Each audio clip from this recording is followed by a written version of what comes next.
Hi everybody, I am Francisco Gil-White in a joint program between More and Arutz Tov, and I have here with me as our guest Ilan Tsion. Thank you for joining us, Ilan. Nice to meet you. Nice to meet you. And I understand that you have been presenting some interesting arguments about the Supreme Court of Israel and the controversies surrounding the Supreme Court, which have been so divisive for Israeli society. And my audience in More doesn't really have too much of an understanding of what these controversies have been about. So if you would be so kind, I would like to ask you first to give us a quick historical recap of what Aaron Barak and others in the top of the legal structure of Israel have done over the years to sort of change the power of the Supreme Court. Could you explain that to us? Well, I'll try, because it's quite complicated, this notion. Well, let's say that the idea of Aaron Barak, which was the head of the Supreme Court for many years, is that Israel is not anymore a Zionist country. This is something that should be understood. What does he mean? Well, he called that, there's a name for that. This is this is a country or state of all its citizens. This means that all the citizens of Israel are really totally equal, even though this country was formed as a state for the Jews, in order to run away from all the Holocaust and everything. So, although Israel fought for its independence and really many people sacrificed their lives for that, came Aaron Barak and said, well, this is not a Zionist country anymore. This is a state of all its citizens, and this means total equality, and this means many, many things. Now, the real issue with Aaron Barak, that he really invented the Supreme Court in his form. He gave the Supreme Court its DNA. Now, the Supreme Court is like a machine now, which just like it's a group, a machine that just makes these ideas true. Come true, and because of that, you can see many decisions of the Supreme Court, like letting Muslims enter Israel, changing the demographic balance against the Jews. Now the situation becomes very, very, very dangerous because of that.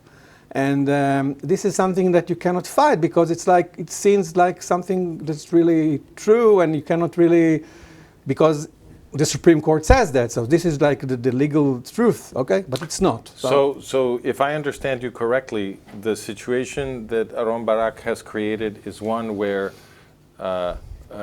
legal truth is sort of created by his opinion? Is that what you're saying? That's exactly the situation.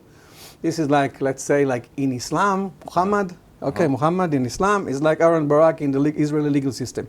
It's exactly, he gave them the DNA, because he's such a charismatic and powerful person, and he was admired really by the judges themselves. So he just wrote a lot of verdicts, things like that, which says these notions, explain these notions, and everybody took them, and that became a part of the Israel legal truth. Now everything is according to that. Now another thing he made. Wait, hold on. Yeah. Just before we go there, I'd like to understand the difference, because we have a Supreme Court in Mexico. There's a Supreme Court in the United States, and I'm somewhat familiar with how those work. What happens there is you may have a legal controversy, right? So you have two sides with two different interpretations of what the Constitution is supposed to be saying.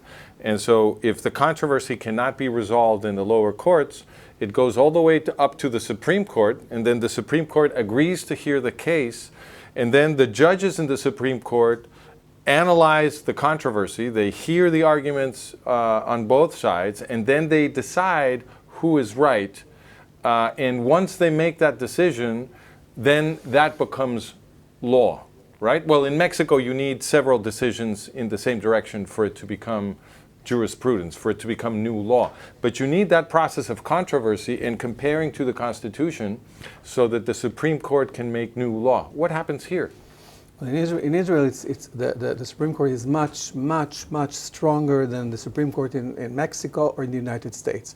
It is so powerful that it became a sovereign now.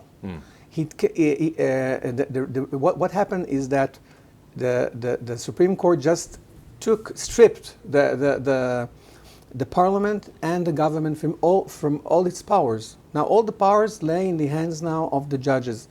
They have some kind of, they call it, there is a post in Israel called the legal advisor of the government. But the legal advisor of the government is not a legal advisor. It's like a legal dictator. I see. Which dictates beforehand what the judges want the government and the parliament to do. Okay, it's unbelievable. There is no law now in Israel which can be passed without the authorization of this legal advisor. So it's unbelievable. Israel is a dictatorship, a legal dictatorship. So the legal advice. So if the Knesset creates a new law, the legal advisor to the government will decide whether the law is valid or not? Yeah, if it can be passed, not valid. If it even can be passed. If it can be voted on. Yeah, voted on. And now, and in the end, if it's possible for the Supreme Court to abolish the law again after it's passed. Now, the Supreme Court also took the powers to change the Constitution as he wants. Now, the power to write the Constitution is in the hands of the Supreme Court. It's unbelievable. So, but does Israel have a constitution then? No, Israel doesn't have a constitution, but still, everybody speak about constitution. So what is that? Constitution is something that they're called let's call basic laws. I know the exact word in English. Basic law. The basic law are stronger than normal laws. And the Supreme Court can abolish even basic laws. Before he couldn't do that. Because of Aaron Barak and his, let's say, revolution, legal revolution, when he took all the powers from the government and the parliament, now the power is in their hands to abolish any law, any constitutional law. It doesn't matter. So, and even they can intervene in the elections. Okay, for example, they can decide whether a person can run if for example he has some kind of indictment or something. They can go and decide maybe that he wouldn't run for office. Anything. They can fire any minister. Everything. All the powers are in their hands. Okay, through this legal advisor. Yeah. All the powers are in their hands because they have the power to interpret that what the prime minister is doing or what the Knesset doing is not allowed. Right? Yeah, but they took it to another level. Okay. They can interpret through interpretation. Yeah. They can rule anything, and even they really govern directly the police. Let's say the CIA, the Israeli CIA, and even the army, they are governing them directly. I mean, these people needs to. I mean, even these people, like the head of staff and everything, they see the Supreme Court as the real leader, the real sovereign here. So this is what happens, and in many years, like in the last 20 years now, you can see all this fighting. This is just because of that. All this demonstration and everything was just because the government wanted to do some minor change. Okay. And because of that, the judges say to their public, hey, go outside. Right? This is not acceptable. And now everybody in the streets are fighting, even against this minor change, because the real thing in Israel is that it's governed by the Supreme Court. Okay. I think I'm understanding, and I would like to tell you how I'm understanding this so that we can check whether I got it. Okay. It sounds to me like what is happening in Israel is that the Supreme Court is now writing basic laws, and therefore the Supreme Court is actually making the Constitution. They're ruling on the Constitution, but also writing it. So in fact, the Supreme Court is legislating. Exactly. Would that be true? Would that be the right description? 100% true. Interesting.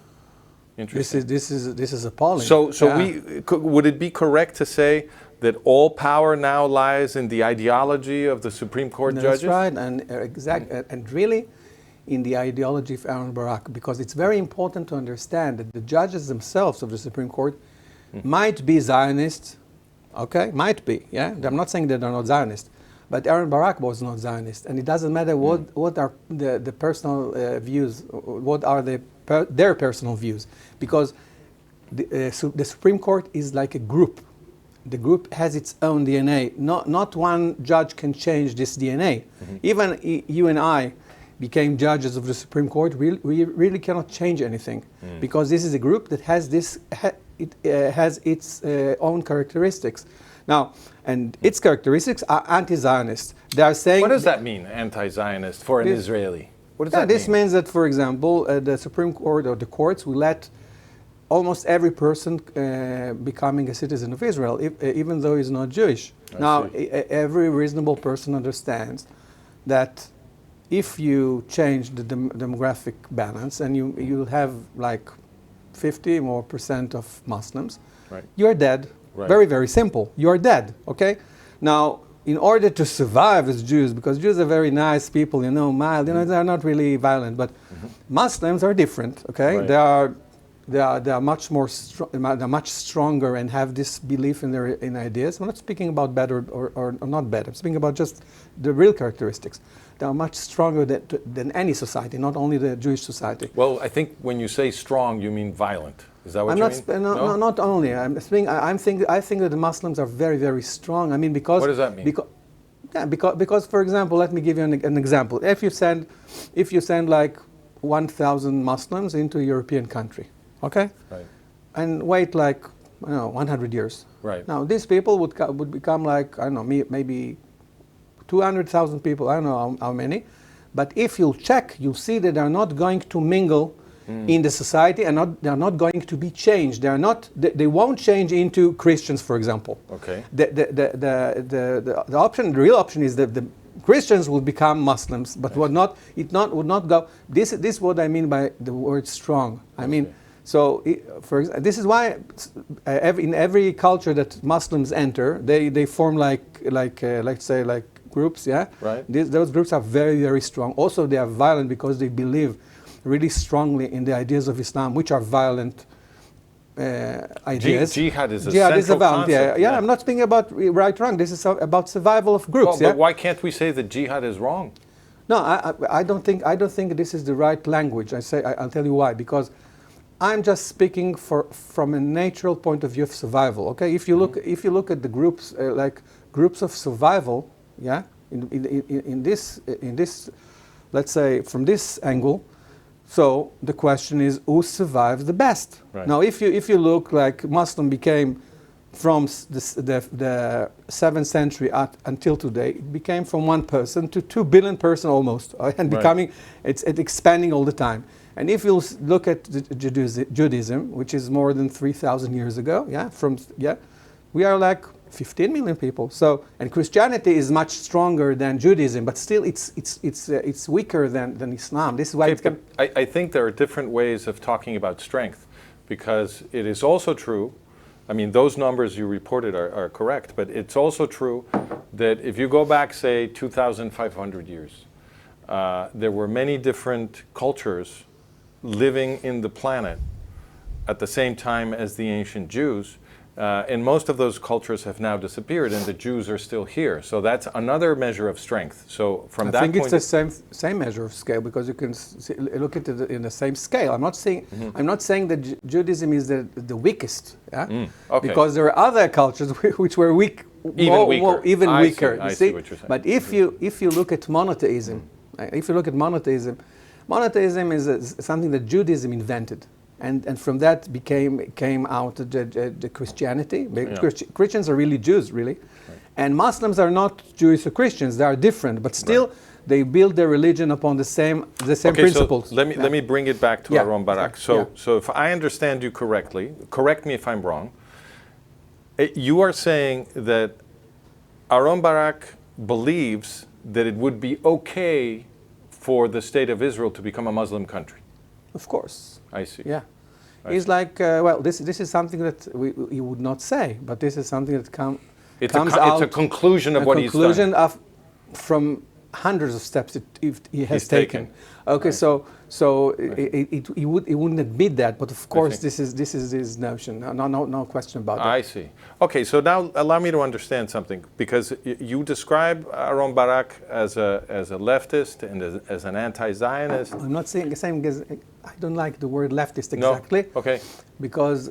But would you say he agrees more with the left or with the right? Where would you put him? Well, he's based on the left. The left agrees with him, but the left, the Israeli left, let's say that the main bloc of the Israeli left, do not really understand who is Aaron Barak. Oh, okay. So he has duped them, is what you would say. Again? He has duped them. He has He's like cheated them. Cheated them. Yeah, exactly. Yeah, of course.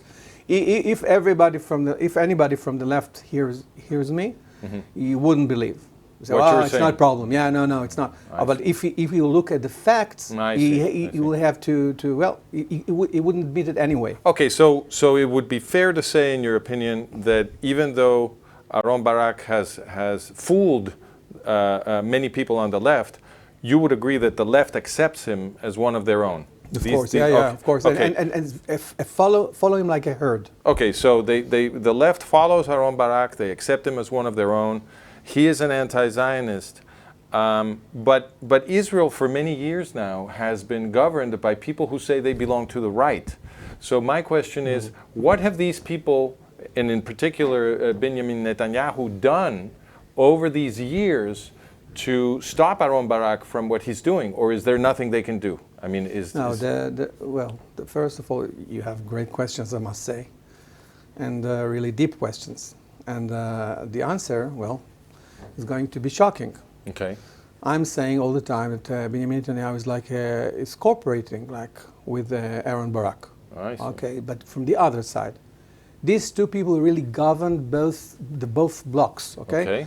Benjamin Netanyahu is the head of the right bloc. He has a great power because being the leader of the right bloc, and Aaron Barak is really leading the left bloc. Okay, but still Aaron Barak is not really lefty, and of course Benjamin Netanyahu is not really from the right.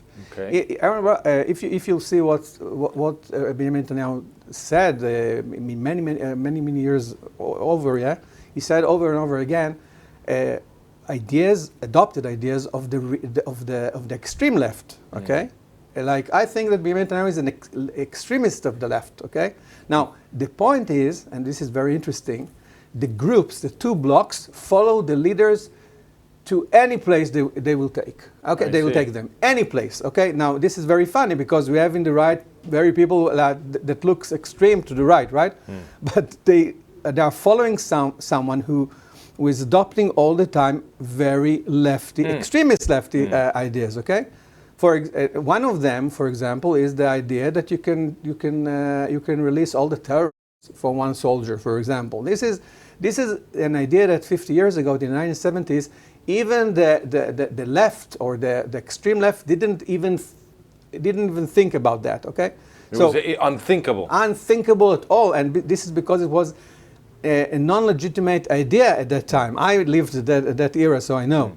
So now everybody thinks, well, that's great. Let's release all the terrorists. Okay, anytime they take one hostage or some hostages. This is how Israel is acting now, and this is unbelievable.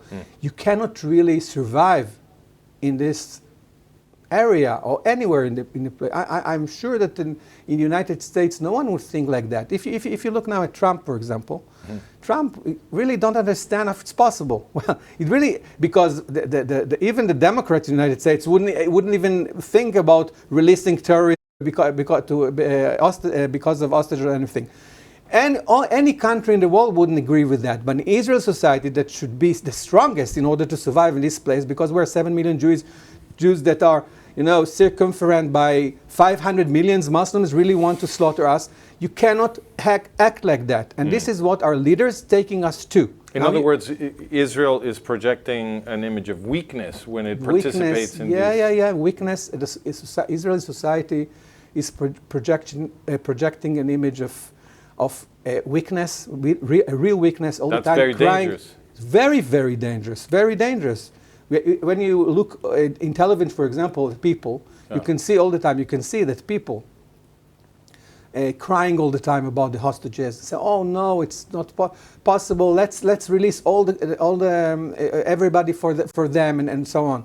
So this, of course, is not acceptable. You cannot survive in this place. And believe me, what's going to happen is that all the wolves around us feel that. They feel the blood. Now, it's only a question of time until they can do what they really want to do. Right. You cannot survive like that. It's something that we need to be changed. Otherwise, we cannot survive here. Okay, I have a question about your model. So if I'm understanding you correctly, you don't think that Aaron Barak and Bibi Netanyahu are really opposed to each other. Right.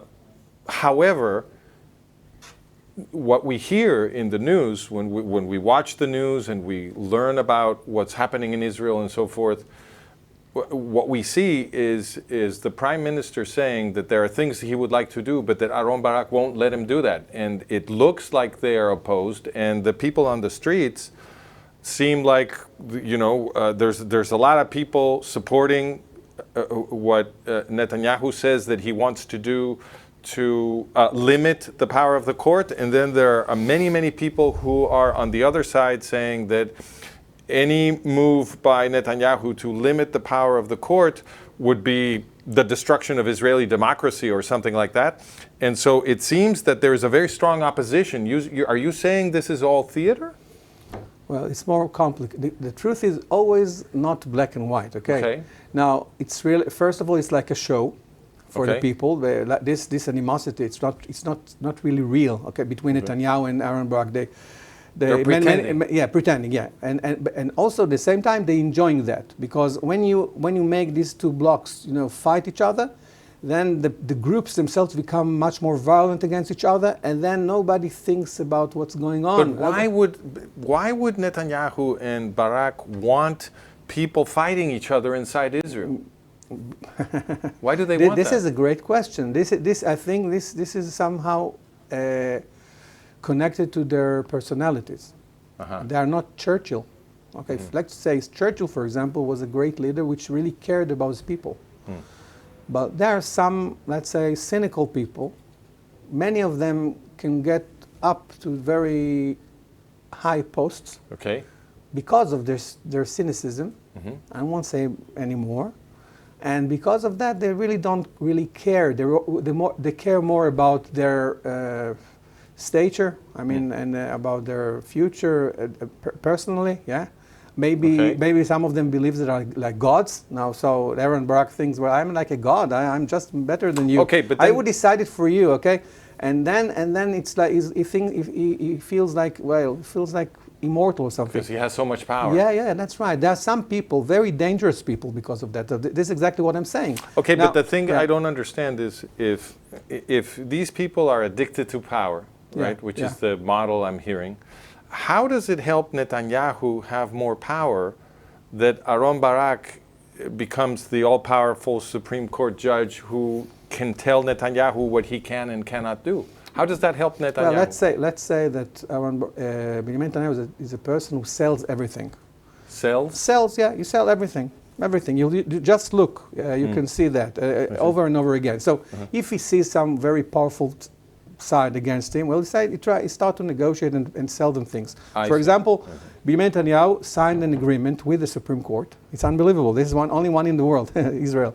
In Israel, Benjamin Netanyahu has an agreement, written agreement with the Supreme Court that forbids him from touching the Supreme Court.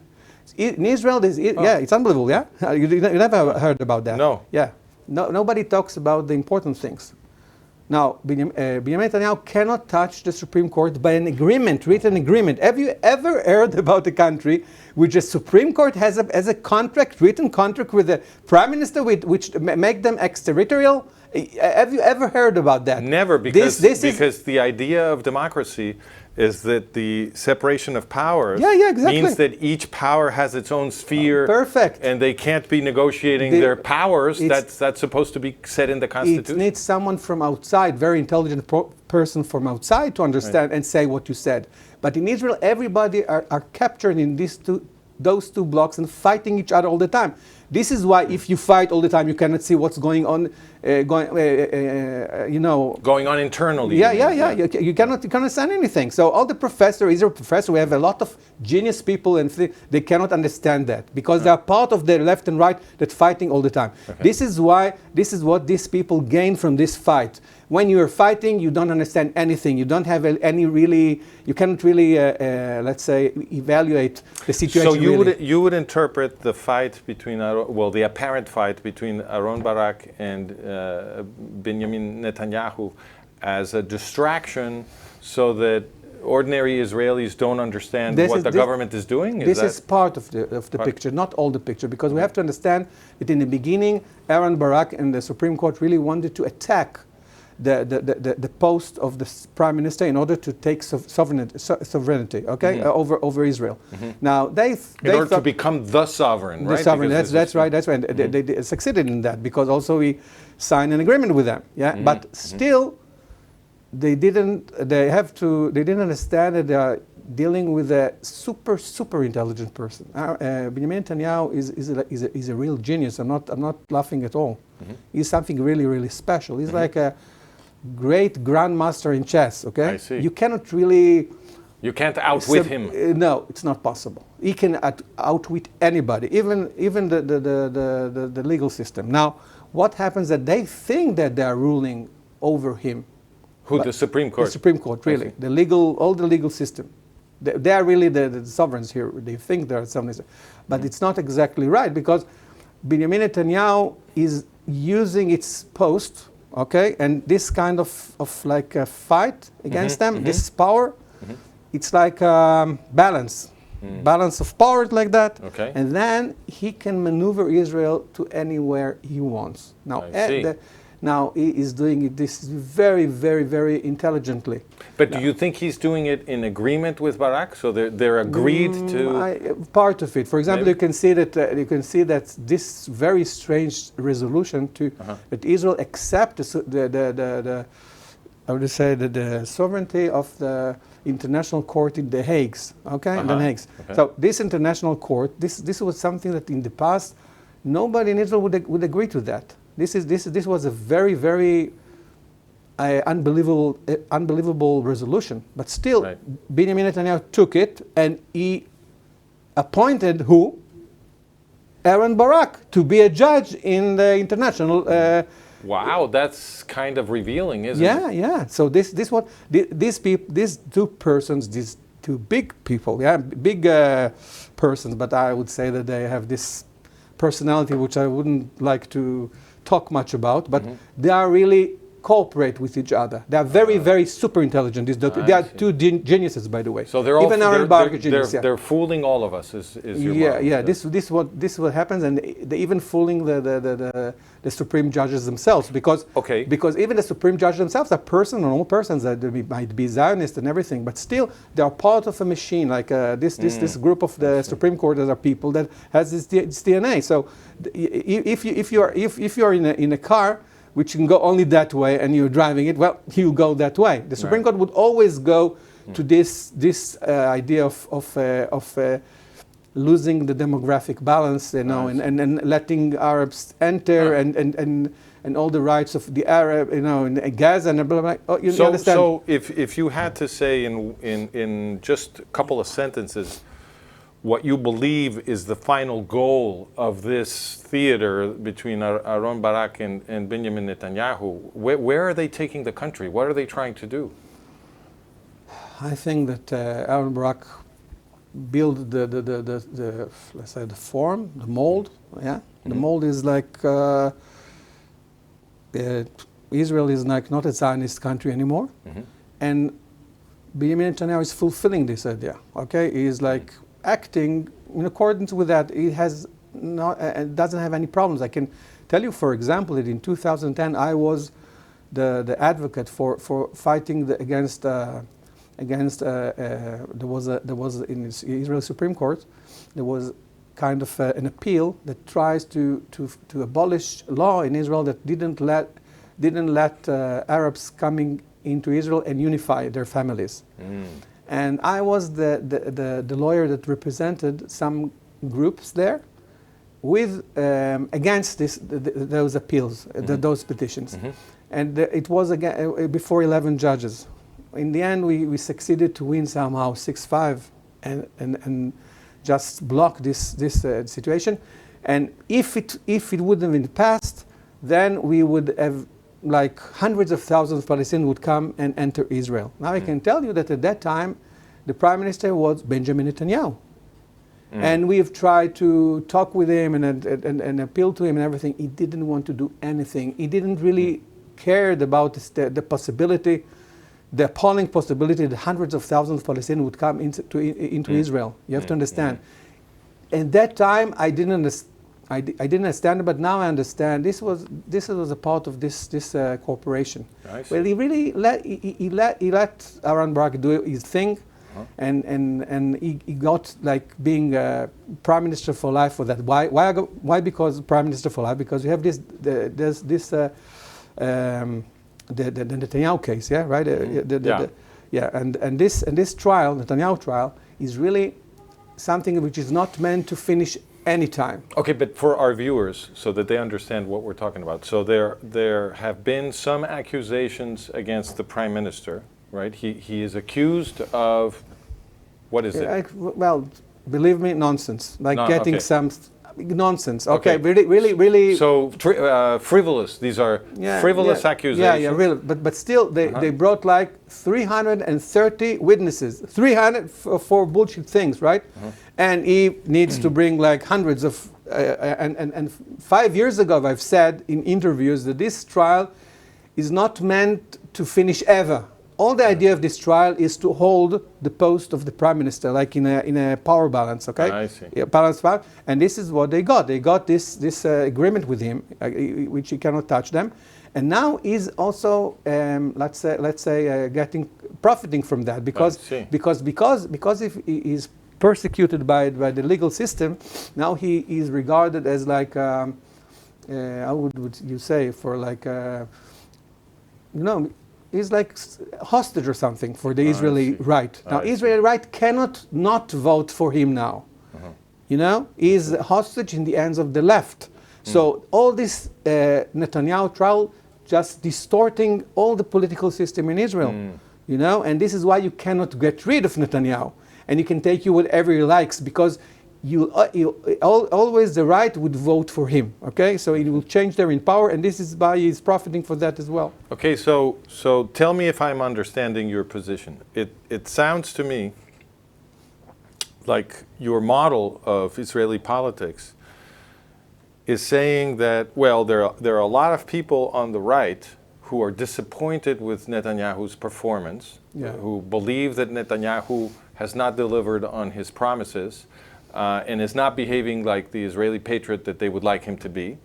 But the impression they get is that Netanyahu's disappointing behavior is a consequence of the lawsuits against him and the criminal accusations against him, plus the activity of the Supreme Court, which is limiting him and making it impossible for him to move. So would this be a fair description of your model? Not all, but really it's quite right what you're saying. But I would say another thing, very important to understand something. Okay. If you are from the right, you always are not really voting for the right. You are voting against the left. And you're from the left, you're voting against the right. Now, it's not possible not to vote for Netanyahu. Not possible. If I'm going, for example, if I vote for Ben-Gvir, okay, Ben-Gvir is Netanyahu. Because Ben-Gvir cannot go with the left, okay? Right. It doesn't matter which person in the right you choose, you always choose Netanyahu. Because so what can be done for people who would like to have a different leadership on the right? Nothing can be done. This is the truth. We're I'm telling doomed? you, no. Israel is doomed? Unless people cannot understand reality because of this fight between the blocks. This is what makes this let's say, smoke screen. So you cannot understand anything. But so because of that, you cannot really fight it. It's not possible. So you need people to understand it, right? That would be even though I explained it many times, people, if you're from the right, after 5 minutes you will forget what I say because you cannot live with this notion. Because what I'm saying exactly, what should I do? Every person has to choose his own group. Okay. Now, if you're from the right, so you need to think like people from the right. So not just so. So what I'm saying is just like for intellectual. You have to be a good member of your tribe. Yeah. That's humankind. It's not possible other way in any other way. So we can have this intellectual interviews and everything, but we really cannot through that have any impact. Impact can be sustained only through power. Only through power. Only if people make groups and take over the Likud party and fight Netanyahu, and then they can change it. But it's not possible to do anything like that from until just they talking. Understand it, right? But people would not understand because they don't want to understand. Okay, but this is the idea. Exactly. Right, but this is like a perpetuum mobile. I understand what I mean. Okay, but what would be, in your opinion, the smoking gun, the piece of evidence that, in your opinion, should demonstrate to any reasonable Israeli that Aaron Barak and Bibi Netanyahu are working together to produce this controversy that has divided the country? What would be the piece of evidence that should be convincing? I don't think this question is the right question. No? Because there's no such a gun. There's no such Even gun. if they take, if we have like a film together and they tell you that, still it wouldn't change anything. I see. People decide and look at the reality not through trying to understand reality, but through their groups and what the groups says. Because this is like Democrats and Republicans in the United States. You'll see that all the times they are arguing about all the things. How is it possible? If you're from the left, all the ideas are the same, like all the left and the right. All the ideas are the same to the right. Only in situations when you are just standing on the brink of, I don't know, for extermination, maybe I'm not sure, by the way, it can be changed, okay? It can be changed. But the only way to change ideas is through power. Only power changes ideas. And as for example, the atomic bomb in Hiroshima changes the ideas of the Japanese in 2 seconds, yeah?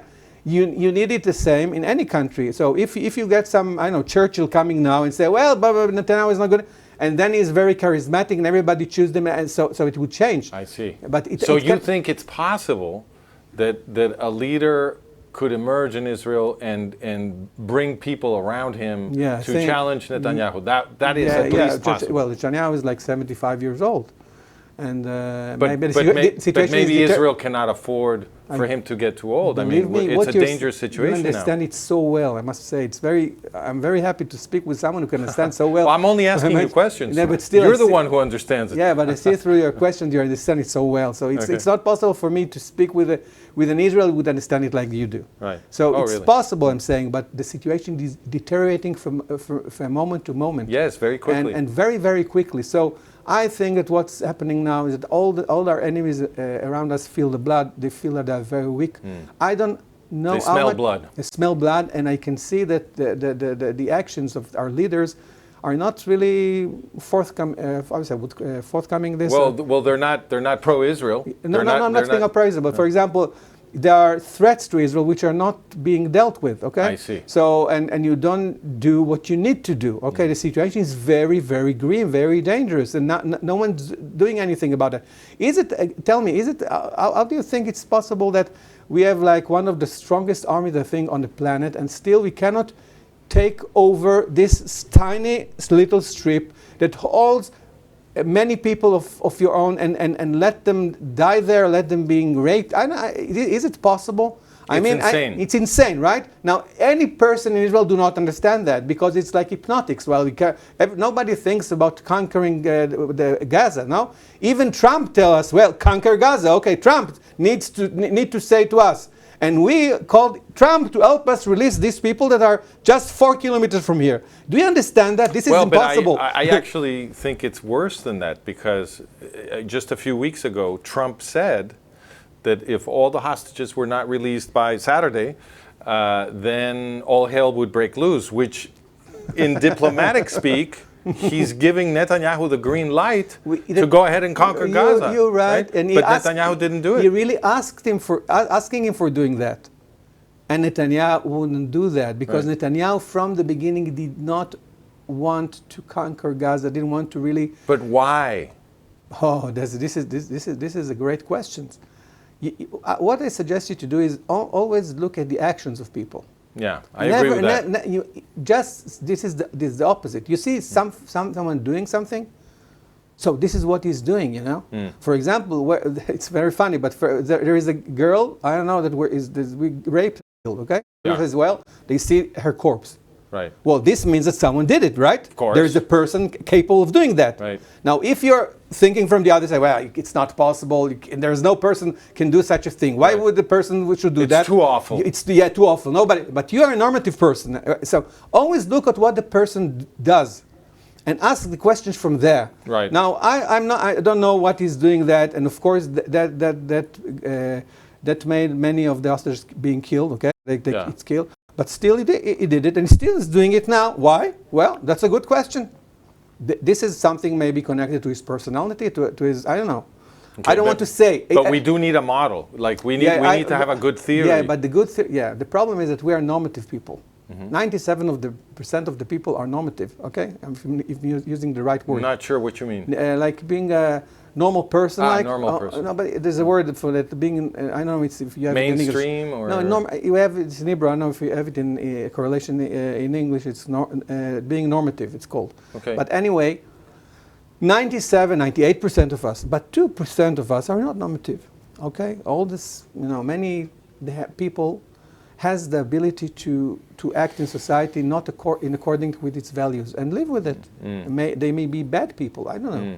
There are many people that are, making frauds. Frauds. Maybe they can kill someone. Normative. You mean moral people? Yeah. People who stick to the rules of society. according to society. Yeah. Okay, I'm not saying because in Germany, Nazi Germany, I every get person it. could understand. But Judaism and Jewish society do have an ethical center. So yeah, but I'm speaking about this. I'm speaking about any group has its morals. Okay. Okay. Now, you don't know who is this person. He looks like, well, he has a name, Aaron Barak, but why would he sacrifice all these people, right? But if you look at his actions, you see that he's really making the situation that will kill Israel. Okay. So I'd like to ask you a question, because in different kinds of spaces ever since the 7th of October, I have expressed the view that the behavior of Israeli bosses, which we have been discussing, is at least consistent, right? When you look at the behaviors, it's consistent with the hypothesis that they are being corrupted by foreign powers who wish to destroy Israel. You could say at least it's not inconsistent with that hypothesis. And in recent weeks, we have heard that there have been accusations here about Qatar paying people in the government to do stuff pro-Qatar. Now, Qatar is the country that attacked you on the 7th of October. They are the sugar daddies for Hamas, and they are the financiers of international and anti-Semitic jihadism. Every person is right. Every word you said, but I'm not. So if these accusations have merit, it seems like what I was saying is actually quite reasonable, that there's actually money coming from the people who want to destroy the Jewish state to change the behavior of the people running the Jewish state. That would be very serious. But this I would say is a theory of a normal person. You say if you're a normal person, very intelligent normal person, you would think like that. Okay. You always think that corruption is connected with money or some kind of benefits, right? Okay. You didn't think about the option that people would do things because of other reasons. For example? Being God, better than you, seeing you like an insect. I can do whatever. But isn't Netanyahu a bigger God if Israel becomes a strong power? How is Netanyahu a bigger God if Israel is divided and destroyed? Well, there was a person called Ariel Sharon. Remember him? I fought him a lot, because in the days of the security fence, I was the initiator of the security fence in the Gaza and Samaria. Yeah. So I fought against him a lot, and I didn't meet him, by the way. I met everybody, but not Ariel Sharon. But I can tell you that Ariel Sharon is like a mini Netanyahu. He decided sometime. He was a great leader for initiator for the right, entrepreneur, Okay. And then he decided to ruin all this Katif area, Yes. you know, in the south of Gaza. Yeah. And he made this. So for our audience, just to make sure they're with us, so Ariel Sharon is the prime minister who did the Gaza disengagement, right? Disengagement, so right, exactly. He removed Yeah. the state of Israel from Gaza Yeah. and also sent the Israel Defense Forces to forcibly remove the Jews who lived in Gush Katif, Right, exactly. inside Gaza, because they didn't want to leave. So they were forcibly removed because the Arabs will not tolerate any Jews where they become why the did government. he do that? Why did Ariel Sharon do that? I will tell you. That's very, very simple. But you need to understand that this is like values of not a regular person. He's like a Napoleon person. A what? Napoleon-like. Napoleon, yeah. He's like a great leader who changes the reality. So are you saying he's a megalomaniac? Is that what you're saying? Yeah. He can build great things, but he can build things. Now he had built really great things, Ariel Sharon, in his life, but then he wants to do something great again. Sometimes, even to ruin something is a great thing, right? To make a war, like Putin, for example. So many of those people are megalomaniac, exactly, and they want to put their mark on history by doing something tremendous. Yeah. Now, I think, well, in my money, I think that Benjamin Netanyahu is like a person like that, and he wants to, and he sees his history like putting his mark on history. He doesn't. Maybe he does. Maybe I'm not saying. Maybe he doesn't see himself really as a Jew or something, or maybe he sees himself like I don't know, cosmopolitan person. I don't know. He wants he likes to do great things. Now, even to ruin, sorry to tell you that, but even to ruin it might be a great thing. Otherwise, it doesn't need to be connected with money or corruption. This also, it's possibility that people would act like that, and there are many people, sociopathic people, who do that. Now, I always do not look at the person, not give any marks. I'm looking at what he's doing. And if I'm checking Benjamin Netanyahu, you can see for many years. And I didn't like Netanyahu, but it wasn't against him. I was really against his trial, and I talked a lot for him, you know, in the television and everything. And also, I think his family really liked me. You know, I don't have anything personal against him. Anything personal? No, nothing personal. I'm just checking everybody and what they're doing. I'm just fighting for my people, right? Now, what I see is doing is totally illogical. Every move is to the wrong way, and I know that Benjamin Netanyahu is a super intelligent person. So these can't be mistakes. They're not mistakes. He understands better than anybody. I think the outcomes of what he's doing. So if I'm checking what he's doing and I see time again that he's doing maneuvers against the survival of the people, well, I ask this question. Now, this will be only intellectual interview, because no one can really grasp it, because they don't want to grasp it. You cannot change. It's too painful. No, what? you can. It's something that, well, if you're if you have this kind of belief about the world, you cannot accept things that contradict totally your basic belief of the world, because it can shake you. So you always try, even if you're from the left, you wouldn't believe me. Even if you're against Netanyahu, say, well, Netanyahu has problem with this trial, but wow, he's not a psychopath. No. Well, why not? Just look at what he's doing. Now, what I'm saying that because of this rivalry of the blocks, you can never. These people will never be revealed. They are always, be in the shadows. You wouldn't because you put your future in his hands. Look where he's taking you. Ilan, we're going to have to close this interview, but I would like to make one final question and put you on the spot a little bit. Is there any leader in Israel that you believe in? Anyone that you might support to lead a change in the right direction? A leader is made by being voted to. I mean, only if a person gets to a power position, you can really check. No, fine. Check on him. But who in Israel would you like to have power? That's my question. I would say that any person which is, first of all, really Zionist, Yeah. they're willing to do not accept this defeatism, Right. which must be much. Somebody who wants to win. Yeah, not win. I'm not speaking about win. There are things you cannot do. Okay, you cannot release terrorists. For example, Okay. you have always to pay the price. Okay, here. so someone now who- paying the price. I'm not speaking about bombing Gaza. Right. Of Bombing course. Gaza is not paying the price. Right. Bombing, conquering Gaza without destroying and giving these pictures all over the world and Right. that weaken you. Right. You can do. You have to pay the price. And of course, you have to remember you are part of a world with values. You cannot go against the world, because if the world decides to eliminate you, you are dead. It's very, very simple, and we are not very far from it, because the world really cannot really stand us anymore, really, except Trump maybe. But the Western world, and of course there are other countries, really cannot stand the way Israel is acting. We are all the time bombing. I know they see that as bombing citizens and blah blah. You have to pay the price. Paying the price is conquer the place. Ruling, you have to rule the Palestinians. You cannot let the Palestinians go around and get their arms and fight you. It's not kill possible. your civilians. Because you'll be dead. That's very simple. Then you need to pay the price.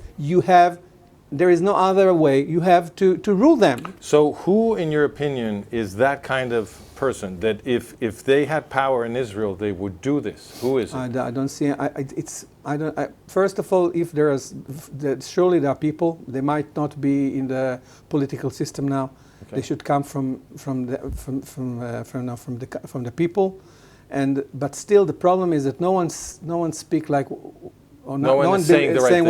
What I'm saying, so I don't really know. So only a person like Churchill, this is the person I can say. I read all these books and everything. Churchill type. I don't know. First of all, we need to get rid of all the leadership of October the 7th. Prime Minister Netanyahu, after what happened in October 7th, cannot remain 2 minutes in his office. Yeah, I mean, all you see the chief of staff and everybody now we're getting rid of them, but we need to. I mean, all this leadership, even so all the people at the top. Yeah, right? They have to go. They have to go, and you need new people which believes in paying the price. Okay, paying really the price. But we don't know yet who these are. No, I don't know. No. Okay. Well, thank you very much. Thank you very much. This was a very interesting interview. I think Really? I learned a lot. I learned a lot. Thank you very much. I want to thank our audience for joining us. Remember, this is a joint program between Mor and Arutz Tov. And those of you who are interested in finding our material on management of reality, you can go there by typing into your web browser managementofreality.com or franciscogilwhite.com. They'll take you to the same place. And we've got lots of material there about defending Israel and also about how to understand the geopolitical system and the history, the impact of the Jewish people on Western political history, which has been very positive. And once you understand that model, you get a better sense of why the fight going on in Israel right now is so important to all of us in the West. So thank you very much for joining us. Thank you again, Ilan. Thank you. And I hope we can have more conversations in the future. Thank you.